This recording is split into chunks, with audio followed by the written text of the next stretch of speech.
Okay, good afternoon, Madam Speaker. So we see a fundamental misunderstanding on side government. They don't understand what we mean when we talk about censorship. We're not talking about banning ideas that go against like the political norms of society. We're not talking about banning anything that we disagree with. We're talking about banning ideas that are so extreme, so dangerous to society that they like have a legitimate risk if they're distributed, right? We're talking about these extreme cases in which such a ban is necessary to preserve the well-being of society and to preserve the well-being of these vulnerable groups. So I'm not going to have a constructive point. I'm going to refute what they said in like 5 minutes and tell them why they're really wrong, and why like Daryna's point like still stands, especially her like analysis about what groups are vulnerable and how they're affected by these ideas and how they will continue to be affected in dangerous ways and why it's a government's duty to protect them. Okay. So firstly, let's talk about what Ryan said for a second. Okay. He talked about the human ability to filter, right? And he said that humans like naturally think critically about things and like get through them, right? And like understand that they have to make their own decisions. We would say this isn't always the case, and we've already brought up two impressionable groups, right? We've brought up children who are easily influenced, and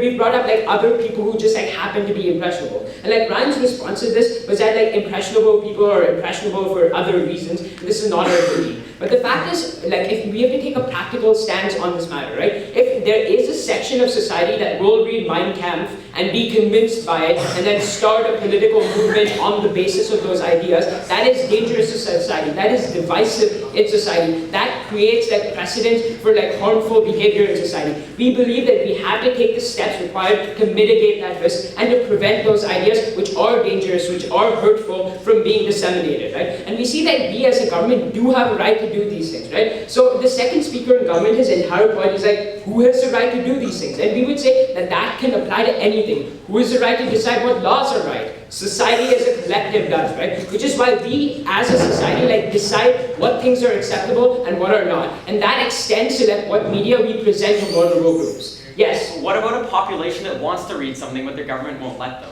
Okay, so that's obviously a case of like extreme censorship in like states like say Iran or other dictatorial regimes, right? And we would say, well, that's like a tragic situation. That's not like a complete argument against all forms of censorship, because that's a form of censorship we disagree with, but we do agree with forms of censorship that limit ideas that are nothing but harmful to society, right? And we think such ideas do exist. Some ideas and some books are dangerous to society and serve no other purpose to be other than to be dangerous to society. For example, look at the Anarchist Cookbook, okay? It basically gives you detailed instructions on how to make a bomb, right? And I'm probably on an FBI watch list because I read like a copy of it in Vietnam. But we see that that serves no purpose other than to pose a danger to society, right? And we see that ideas like that are bad. There's no legitimate reason anyone has to know how to build a bomb, right? And from the second speaker on like government, we see that how will our society develop unless we are exposed to these like other ideas, right? And we don't think we need to be exposed to these ideas. We think in some situations it's very black and white what is acceptable and what isn't, right?